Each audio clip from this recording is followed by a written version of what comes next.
Mardi Gras, the celebration of life renewed. The levees are gone, but we're still here, baby. It's all good.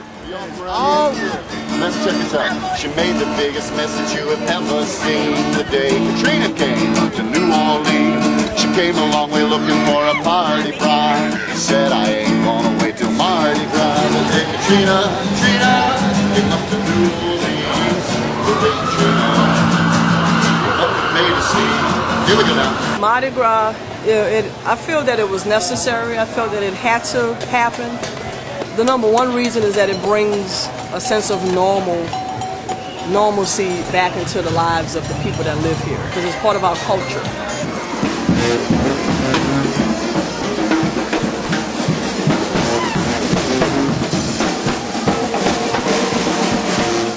And it's a tradition that makes people feel good, they're in good spirits, and it lifts people up. This is actually the 150th anniversary of Mardi Gras.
Crowds are not as thick as it used to be, but we're thankful for what it is. It has boosted the economy.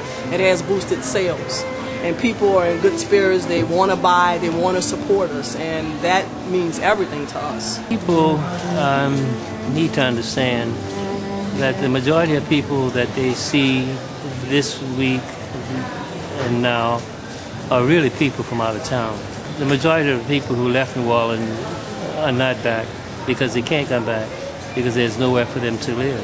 With the hurricane, like, electrical and water services are so backed up that we're not really a priority. You know what I mean? So, yeah, I've been living without water for like almost going on 2 weeks right now. Nothing will happen substantially for New Orleans anywhere from 5 to 10 years. That's what we're looking at. It's a little bit harder right now because, like I said, there's nobody really settling in here. And it's, you know, this is the only place to live right now in the quarter. Whether it's the charities or local businesses, I think the number one problem in New Orleans right now is staffing. All businesses, restaurants, and even our charities are very short-staffed. A lot of people have not returned yet. A lot of people don't know if they fit in the New Orleans. I think that a lot of people are not coming back because they're afraid. And so I don't blame them. I came back mainly because I have a business out here, but I don't know if I'm going to stay. Should we rebuild? Should we repair it? Should we buy another house somewhere else? That's the question that's on my mind, because my house was affected too. You know, and I lost my house just like thousands of other people.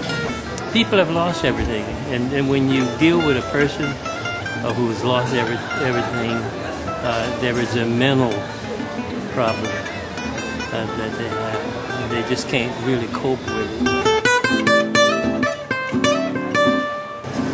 One problem they're dealing with is members of their family who are dying. I had 3 relatives in my family who died the 3rd day of the hurricane in their home. They decided not to leave, not knowing that the water would come up over the house, and they all died there in the house. And not only them, but people are dying every day, and they're still finding people under rubble. I've lived in New Orleans about 74 years. I'll be 75 this year.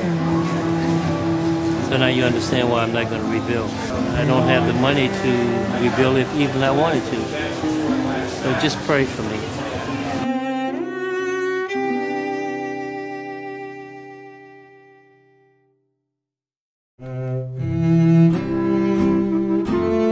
Once they stop, or if they walk by and they'll listen to it and it's catchy enough, they'll stop and they'll start listening to it.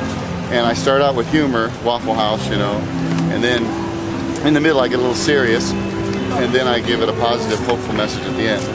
Trademark Mini Cooper.